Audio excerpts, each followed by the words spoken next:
ጦሩ በጠላት ላይ የተጠናከረ እርምጃ መውሰዱን አስታወቀ። የኮሩ ሰራዊት በድንበር አካባቢ ተልዕኮን በጀግንነት እየፈጸመ እንደሚገኝ ተገለጸ።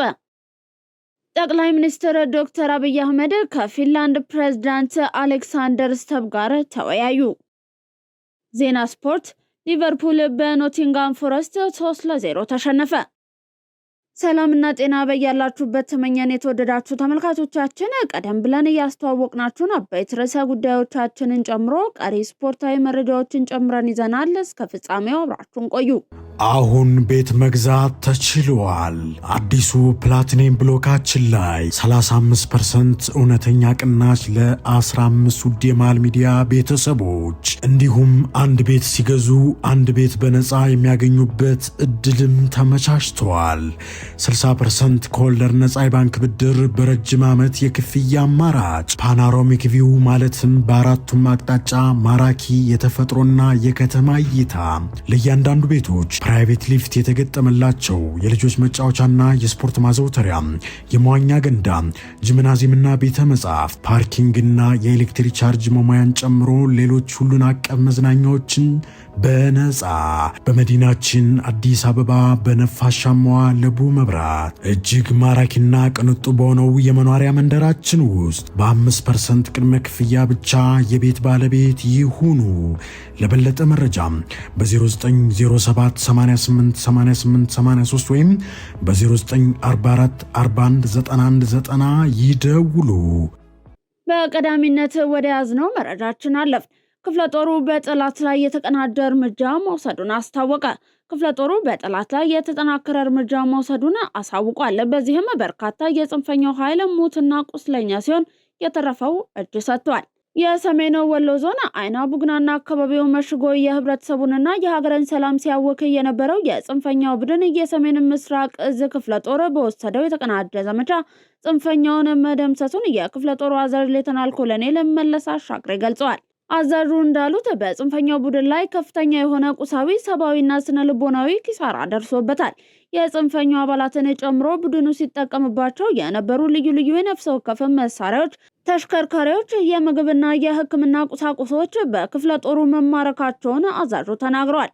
ክፍለ ጦሩ በአስተማማኝ የዝግጁነት ደረጃ ላይ እንደሚገኝና ማንኛውም ግዳጅ በድል ለመወጣት በርትቶ እየሰራ መሆኑንም ሌተናል ኮሎኔል መለስ አሻግሬ ገልጸዋል። ዘገባው የኮሬ ሰራዊት ስነ ልቦና ግንባታ ነው። የኮሩ ሰራዊት በድንበር አካባቢ ተልዕኮን በጀግንነት እየፈጸመ እንደሚገኝ ተገለጸ። በምስራቅ እዝ የአንድ ኮር ሰራዊት በተሰማሩበት የምስራቁ ግዳጅ ቀጠና የተሰጣቸውን ሀገራዊ ተልዕኮ በጀግንነትና በቁርጠኝነት እየፈጸሙ መሆኑን የኮሩ ዋና አዛዥ ብርጋዴር ጄኔራል ፈይሳ አየለ ገልጸዋል። የኮሩ ሰራዊት ሌት ተቀን ያለምንም መታከት ሀገራዊ ተልዕኮን በጀግንነትና በቁርጠኝነት እየፈጸሙ በመሆኑ የተረጋገጠ ሰላምና ደህንነት በአካባቢው እንዲኖር ተደርጓል ብለዋል። በቀጠናው እንደ ሸኔና አልሸባብ ያሉ የሽብር ኃይሎች የሀገርን ሉዓላዊነት ለማፍረስ የህብረተሰቡን ሰላምን ለማደፍረስና በቀጠናው እየተከናወኑ የሚገኙ የመሰረተ ልማቶችን ፕሮጀክቶችን መንግስት ባቀደው ወቅት እንዳይጠናቀቁ ለጥፋት ቢንቀሳቀሱም ኮሩ በወሰደው እርምጃ ሀሳባቸው እንደመከነ አንስተዋል። የአሸባሪው ሸኔ እንቅስቃሴ የጎሳ ግጭቶችን በመቆጣጠርና ህዝብ ለህዝብ ያለውን መልካም መስተጋብር እንዲያጠናክር የተለያዩ ውይይቶችን ከአካባቢው ማህበረሰብ ጋር እያካሄደ እንደሚገኝ ብርጋዴር ጄኔራል ፈይሳ አየለ ገልጸዋል። በቀጠናው የሽብር ኃይሎች በተጨማሪ የተለያዩ የኮንትሮባንድ እንቅስቃሴዎችና ህገወጥ የሰዎች ዝውውር የሚታይበት እንደሆነ ያነሱት ብርጋዴር ጄኔራል ፈይሳ አየለ ይህንንም ተቆጣጥሮ ፈር ከማስያዝ አንጻር ጥሩ አፈጻጸም እንዳለ አስረድተዋል። የቡድን 20 ጉባኤ በደቡብ አፍሪካ ጆሃንስበርግ ከተማ እየተካሄደ ይገኛል። በዚሁ ጉባኤ ላይ የኢፌዴሪ ጠቅላይ ሚኒስትር ዶክተር አብይ አህመድ ተሳታፊ ሲሆኑ ንግግርም አድርገዋል። ከጉባኤው ጎን ለጎን ከጉባኤው አዘጋጇ ሀገር ደቡብ አፍሪካ ፕሬዝዳንት ሲሪል ራማፎዛ ጋር ተገናኝተው በተለያዩ ጉዳዮች ላይ መክረዋል። ከአይኤምኤፍ ፕሬዝዳንት ክሪስታሊና ጆርጂየቫ ጋርም እንዲሁ ምክክርን አድርገዋል።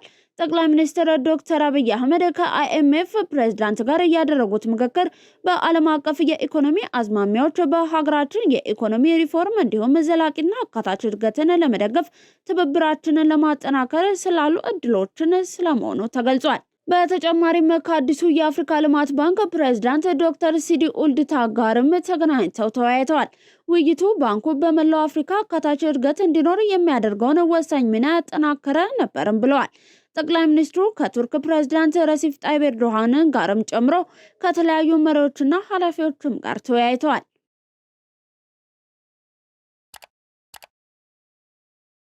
ጠቅላይ ሚኒስትር ዶክተር አብይ አህመድ ከፊንላንድ ፕሬዝዳንት አሌክሳንደር ስተብ ጋር ተወያዩ። ጠቅላይ ሚኒስትር ዶክተር አብይ አህመድ ከፊንላንድ ፕሬዝዳንት አሌክሳንደር ስተብ ጋር ተወያይተዋል።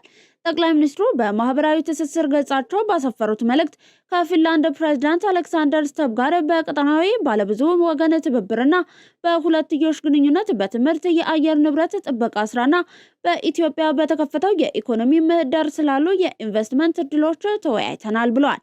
ውይይታችን የሁለትዮሽ ትስስራችንና የጋራ ጥቅም ትብብሮችን በማጠናከር ላይ ያለንን አቋም እያጠናከረም ነበር ሲሉ ገልጸዋል።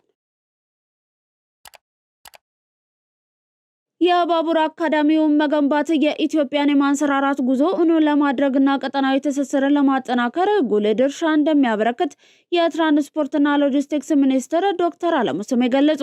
የትራንስፖርትና ሎጂስቲክስ ሚኒስትር ዶክተር አለሙ ስሜና የኢትዮጵያ የምድር ባቡር ኮርፖሬሽን ዋና ስራ አስፈጻሚ ኢንጂነር ህሊና ብላቸው በዛሬው ዕለት በቢሾፍቱ ከተማ ኪሎሬ ወረዳ የባቡር አካዳሚ መሰረተ ድንጋይን አስቀምጠዋል። አካዳሚው የሚገነባው በቢሾፍቱ ከተማ ኪሎሌ ወረዳ ሲሆን ግንባታው በ62 ሄክታር መሬት ላይ ያርፋልም ተብሏል። የትራንስፖርትና ሎጂስቲክስ ሚኒስትር ዶክተር አለሙ ስሜ በዚህ ወቅት በዘመናዊ የትራንስፖርትና የሎጂስቲክስ አገልግሎት ለኢኮኖሚያዊ እድገት ቁልፍ ግብዓት ነው ብለዋል። ዘርፉን ቀልጣፋና ይበልጥ ተደራሽ ለማድረግ የ30 ዓመታት የትራንስፖርትና ሎጂስቲክስ ፍኖተ ካርታና የ10 ዓመታት መሪ የልማት እቅድ ተዘጋጅቶ እየተተገበረ እንደሚገኝም አመልክተዋል። በዚህም ኢትዮጵያ ባለፉት ዓመታት ሰፊ የመንገድና የባቡር መሰረተ ልማቶችን በመስራት ለምስራቅ አፍሪካ ቀጠናዊ ማህበራዊና ኢኮኖሚያዊ ትስስር የላቀ ሚና ስታበረክት መቆየቷን አስታውሰዋል። ዘመናዊ መንገዶችንና የባህር መሰረተ ልማቶችን ከመዘርጋት ጎን ለጎን ኢንዱስትሪውን ሙሉ ለሙሉ ከውጭ ጥገኝነት ለማላቀቅ የባቡር አካዳሚ ማቋቋም ወቅቱ የሚጠይቀው ጉዳይ መሆኑንም አመልክተዋል። አካዳሚው ለኢንዱስትሪው የሰለጠነና የበቃ የሰው ኃይል በማፍራት ረገድ ጉልህ ሚና እንደሚያበረክትም ተናግረዋል። አካዳሚው ስልጠናዎችን ከመስጠት ባሻገርም ባቡር የሚገጣጠምበት፣ ጥገና የሚደረግበትና ቀስ በቀስ ደግሞ ባቡር እስከ ማምረት የሚደርስ ራዕይ እንዳለውም ጠቁሟል። ለአጎራባች ሀገራት ባለሙያዎች ስልጠናዎችን በመስጠት የውጭ ምንዛሬ ምንጭ ሆኖ እንደሚያገለግልና ለስራ ዕድል ፈጠራ ሁነኛ አማራጭ እንደሚሆንም ገልጸዋል። የባቡር አካዳሚውን መገንባት የኢትዮጵያን የማንሰራራት ጉዞ ለማድረግና ቀጠናዊ ትስስርን ለማጠናከር ጉልህ ድርሻ እንደሚያበረክትም ነው የተናገሩት።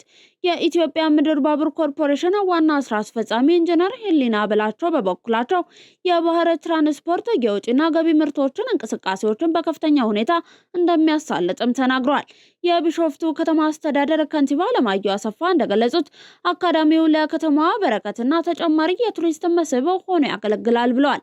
በመሆኑም አካዳሚው በተቀመጠለት ጊዜ እንዲጠናቀቅ ከተማ አስተዳደሩ ድጋፍን እንደሚያደርግም ገልጸዋል።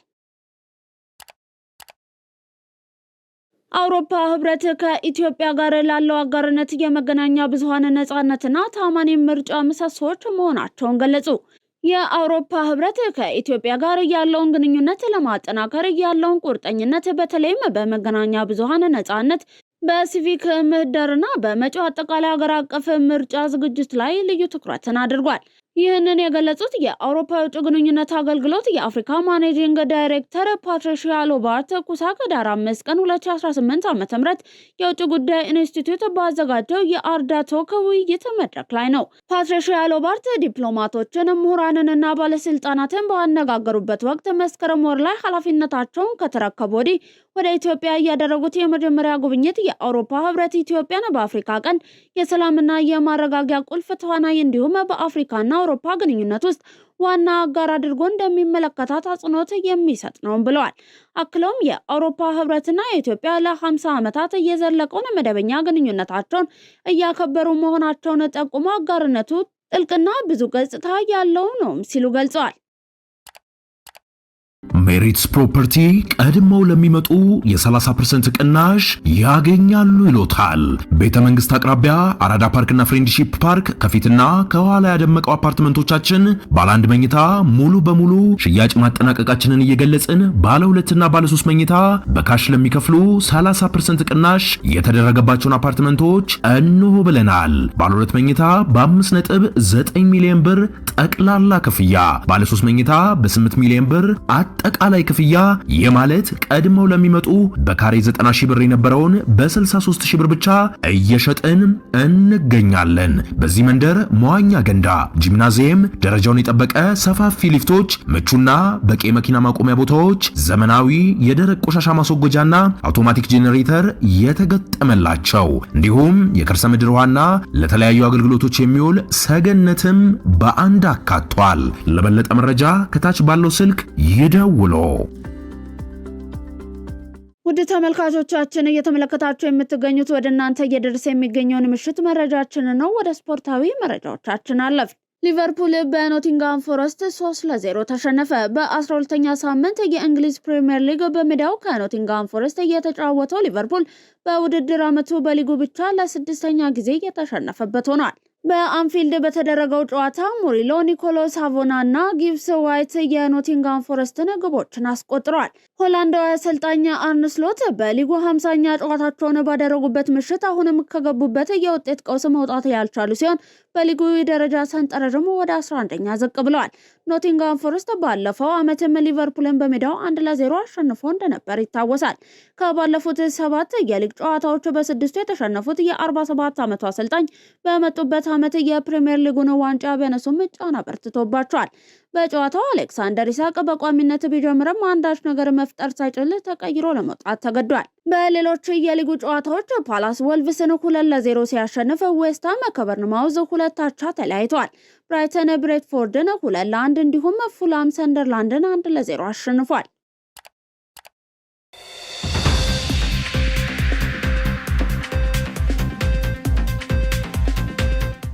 ለምሽት ያጠናቀርናቸው መረጃዎች እስካሁን የተመለከታችኋቸውን ይመስሉ ነበር። አብራችሁን ስለነበራችሁ እናመሰግናለን። ዜናውን ላይክ እና ሼር፣ ሚዲያችንን ሰብስክራይብ ማድረጋችሁን አትርሱ። ሰናይ ምሽትን ተመኘን።